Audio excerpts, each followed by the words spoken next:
মানবাধিকার কমিশন আইন এবং গুম প্রতিরোধ আইন যেভাবে করা হয়েছে অর্ডিন্যান্সে, সেটা করলে গুমের শিকার সদস্যদের প্রতি অবিচার করা হবে। যারা গুম হয়েছেন তারা কেউ আমার স্বজন, আমার ভাই, আমার বোন, আমার আত্মীয়, আমার প্রতিবেশী, আমার বাংলাদেশের মানুষ।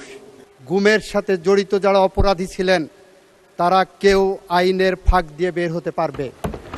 সে কারণেই আমরা বলেছি, গুমের আইনে যে সাজা প্রেসক্রাইব করছেন, গুমের আইনে যে তদন্তের পদ্ধতির কথা বলেছেন, আর আইসিটি অ্যাক্টে যে গুমের ক্রাইম এগেনস্ট হিউম্যানিটির কথা বলেছেন, দুইটার মধ্যে যাতে সাংঘর্ষিক কোনো অবস্থা বিরাজমান না থাকে, সে কারণে এই আইনগুলো আমাদের যাচাই বাছাই করা দরকার।